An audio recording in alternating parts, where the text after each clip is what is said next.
اگر آپ ادبی دنیا کے کاموں کو پسند کرتے ہیں اور ہماری مدد کرنا چاہتے ہیں تو نیچے دی ہوئی اکاؤنٹ ڈیٹیلز کے ذریعے کر سکتے ہیں۔ شکریہ۔ مسعود اشر کی کہانی، ایک بہت پرانی کہانی۔ اسٹیشن سے باہر نکلنے کے بعد اس نے پھر مڑ کر دیکھا اور اپنی اس حرکت پر پھر شرمندہ ہوا۔ کیا حماقت ہے! آخر کتنی دور تک مڑ کر دیکھا جا سکتا ہے؟ اور پھر ضروری بھی تو نہیں کہ وہ آ ہی جائے۔ اب اس کا سایہ اس کے اپنے ہی قدموں کے نیچے تھا۔ دوسروں کے پیروں تلے روندے جانے کا خطرہ اب نہیں رہا تھا۔ سامنے دور تک پھیلی سڑک کو سانس لیتے دیکھ کر اسے اطمینان ہوا۔ اس نے اسٹیشن سے اترنے والی سیڑھیوں پر ہی ایک طرف اپنا سامان رکھا اور ایک ستون کے ساتھ لگ کر کھڑا ہو گیا۔ وہ اس طرح کھڑا تھا کہ اس کا منہ اسٹیشن کی طرف تھا اور اس کا سایہ شہر کی طرف۔ اس کے ساتھیوں نے ایک ایک کر کے اس سے ہاتھ ملایا اور شہر کی طرف جانے والی جو بھی سواری نظر آئی اس کی طرف لپکے۔ اس نے ایک ایک کو جاتے دیکھا اور خاموش رہا۔ وہ خاموش کھڑا رہا۔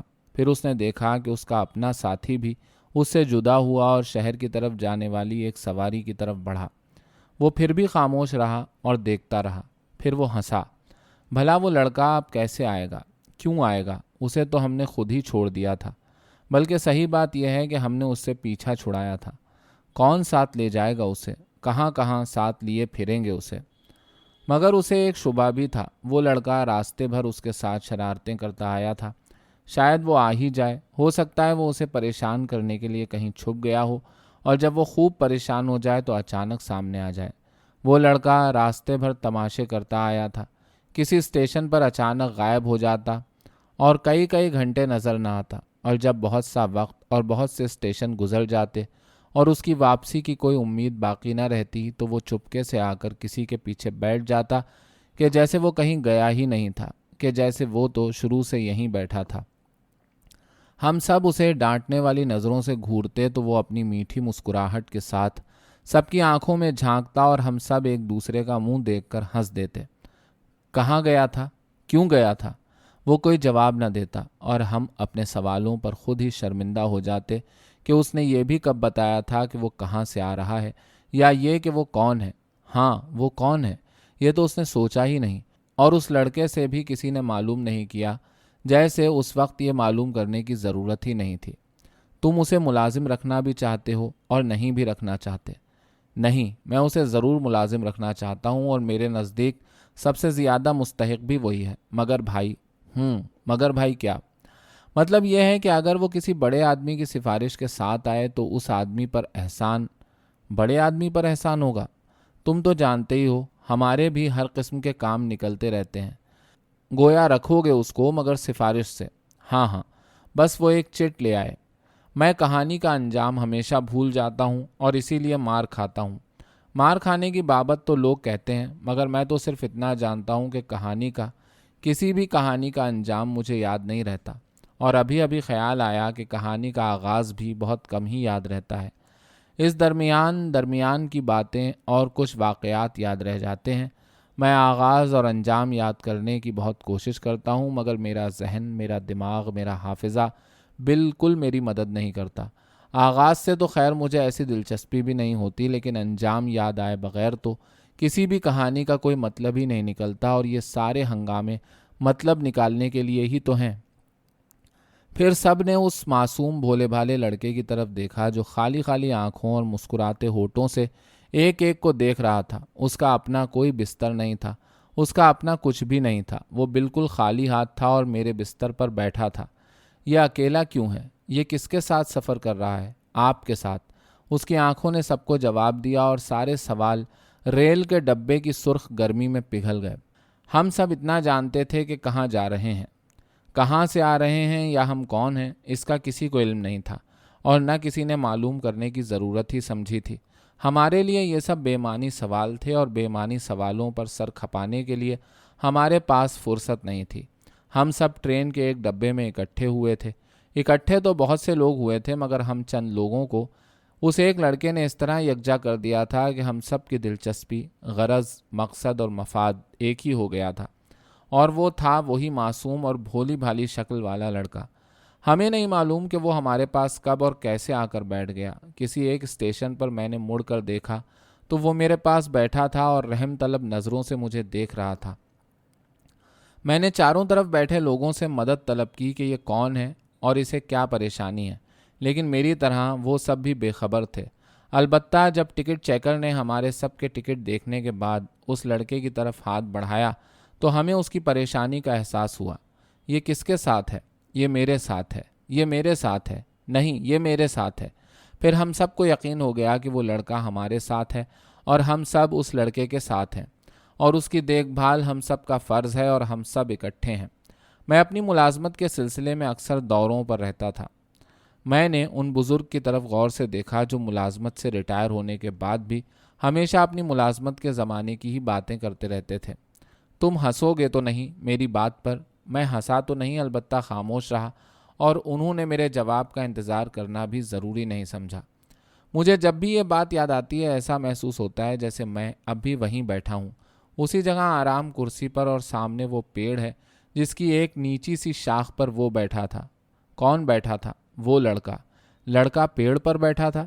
یہی تو مجھے بھی حیرت ہوئی۔ میں پہاڑی علاقے کے ایک ریسٹ ہاؤس میں ٹھہرا ہوا تھا۔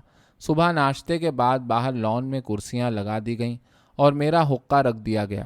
میں نے کرسی کی پشت سے ٹیک لگا کر حقے کا ایک کش لیا ہی تھا کہ سامنے پیڑ پر میری نظر گئی اور میں حیران ہو گیا۔ حیران ہو گئے؟ ہاں، پیڑ پر ایک لڑکا بیٹھا تھا، نہایت خوبصورت لڑکا۔ میں نے اس کی طرف دیکھا تو وہ چھلانگ لگا کر اترا اور میرے پاس آ گیا۔ میں نے اتنا خوبصورت لڑکا آج تک نہیں دیکھا۔ اچھا؟ وہ لڑکا میرے قریب آیا اور کہنے لگا، مجھے کوئی پیار نہیں کرتا، آپ مجھے پیار کریں گے؟ پیار کریں گے؟ ہاں، اس نے کہا، آپ مجھے پیار کریں گے۔ اور میں نے اسے پیار کیا اور اس کے سر پر ہاتھ پھیرا۔ آپ اپنے بچوں سے کب سے نہیں ملے تھے؟ میں نے ان سے مذاق کرنے کی کوشش کی لیکن انہوں نے میری طرف کوئی توجہ نہیں دی۔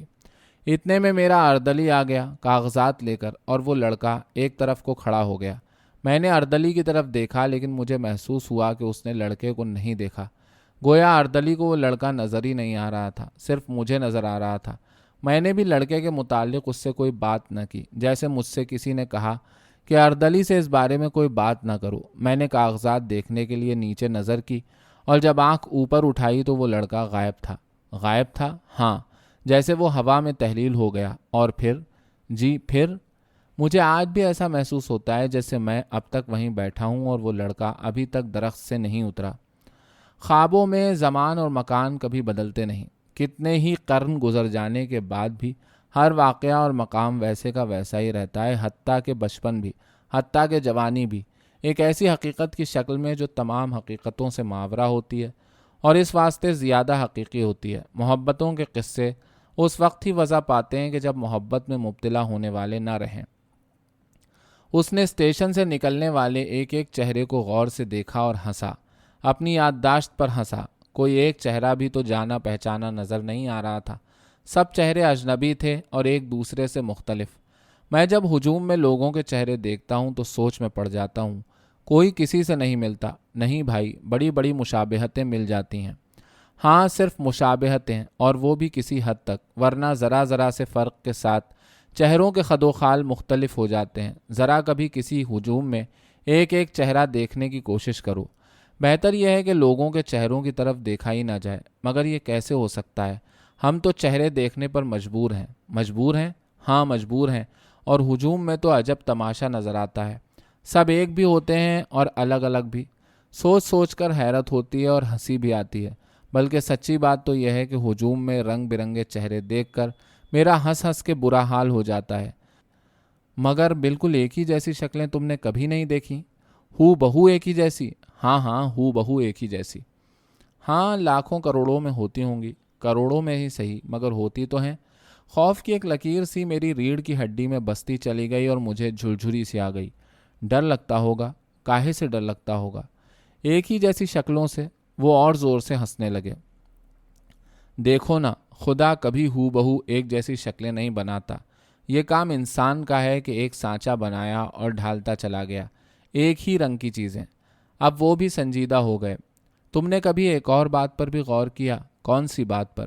نیا چہرہ زیادہ خوفزدہ کرتا ہے۔ نیا چہرہ؟ ہاں، نئے خیال کی طرح نئے چہرے بھی خوفزدہ کرتے ہیں۔ اب میرے ہنسنے کی باری تھی۔ میں ہنسا اور خوب زور زور سے لمحے کے پار تک ہنسا۔ دراصل لوگ وہ چہرے پسند کرتے ہیں جن میں انہیں کسی کی مشابہت نظر آتی ہے، جو انہیں کسی کی یاد دلاتے ہیں۔ تو میں اس لڑکی کے چہرے میں کسی کی مشابہت تلاش کر رہا تھا یا خوفزدہ تھا؟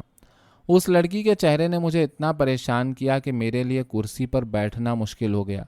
کوئی اس کی طرف دھکیل رہا تھا، کوئی کرسی سے اٹھا رہا تھا اور کوئی کھینچ رہا تھا اپنی طرف، اور میں بے قابو ہوا جا رہا تھا۔ میری مزاحمت ٹوٹتی جا رہی تھی۔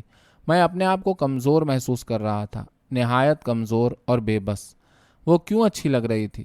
اس کی بھی کوئی وجہ سمجھ میں نہیں آ رہی تھی۔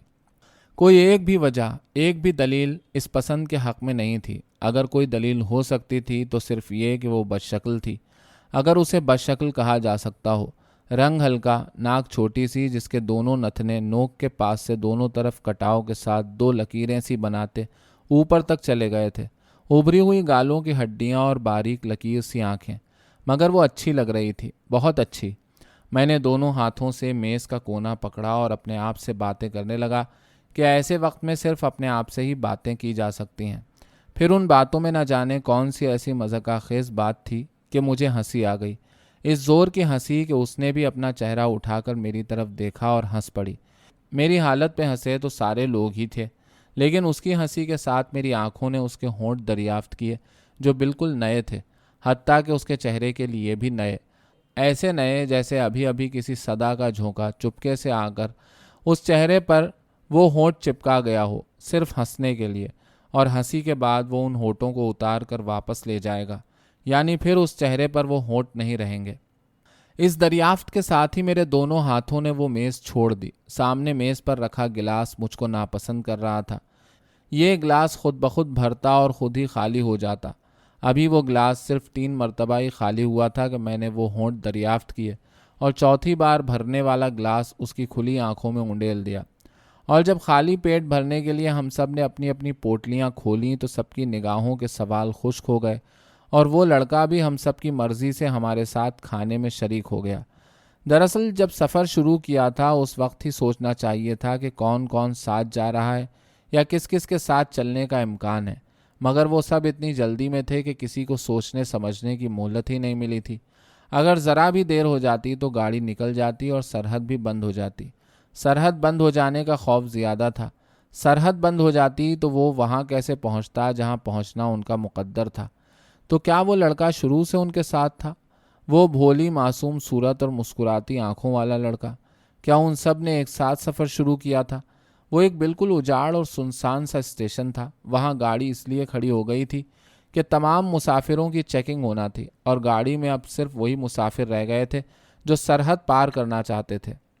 اسٹیشن کا کوئی پلیٹ فارم نہیں تھا۔ ریت کے سمندر میں صرف ٹین کا ایک سائبان پڑا تھا اور ایک کوٹری اسٹیشن ماسٹر کی تھی۔ سائبان کے ساتھ ببول کے 2 پیڑ بھی تھے۔ مسافر اترے اور ان میں سے کچھ سائبان کے نیچے اور کچھ ببول کے پیڑوں تلے سما گئے۔ سامنے تپتی ریت میں ایک چھولداری تھی کہ جس میں سب کے نام و پتے لکھے جا رہے تھے۔ ریل گاڑی کے سارے مسافر اس چھولداری کے سامنے قطار باندھ کر کھڑے ہو گئے۔ اس لڑکے کا کیا ہوگا؟ اس کا والی وارث کون بنے گا؟ ہم سب نے ایک دوسرے سے سوال کیا اور سب خاموش ہو گئے۔ مگر جب چھولداری سے نکلے تو سب خوش تھے کہ ایک بار پھر سب نے اس لڑکے کو اپنے اپنے ساتھ ظاہر کیا تھا۔ کہتے ہیں کہ ایک کیچوا ایک ہی جگہ اپنی دم جما کر اپنے سر کو آگے بڑھا رہا تھا اور اپنا نرم اور لجا جسم آگے اور آگے کھینچ رہا تھا۔ اس کے لچکیلے جسم میں کھینچنے کی جتنی گنجائش تھی اس حد تک وہ جسم کھینچ چکا تھا، مگر دم تھی کہ ایک ہی جگہ جمی ہوئی تھی، یہاں تک کہ اس کا ملگجا کتھئی رنگ ہلکا سرخ اور پھر گلابی ہو گیا۔ ایسا لگتا تھا کہ ذرا سا اور آگے بڑھا تو چٹاخ سے ٹوٹ جائے گا کہ یکلخت اس کی دم بھی آگے کو سرک گئی اور وہ پھر چھوٹا ہو گیا۔ جس نے یہ بات سنائی وہ اپنی بات ختم کر کے ہنسنے لگا۔ یہ ایک خاص قسم کا کینچوا یا کیڑا ہوتا ہے جو اس طرح سفر کرتا ہے۔ اچھا، تو تم نے وہ کیڑا نہیں دیکھا جو چلتے وقت اپنی کمر کو اتنا بلند کر لیتا ہے کہ اس کی دم سر سے جا لگتی ہے اور کمر کی محراب بن جاتی ہے۔ اس کا سفر دم اور سر کے ملاپ کے ساتھ جاری رہتا ہے۔ میں نے اس شخص کو اس ہجوم میں دیکھا تھا جہاں ہر شخص الگ الگ اپنی پہچان کرا رہا تھا، اور اب وہ مجھے نیا فلسفہ سمجھا رہا تھا۔ میں نے بھرے گلاس کو خالی کیا اور نئے ہونٹوں کو ان کی اصل جگہ واپس لانے کی کوشش میں اپنی بانچیں چیر دیں۔ 2 گاڑیوں کے پرمٹ ملے تھے،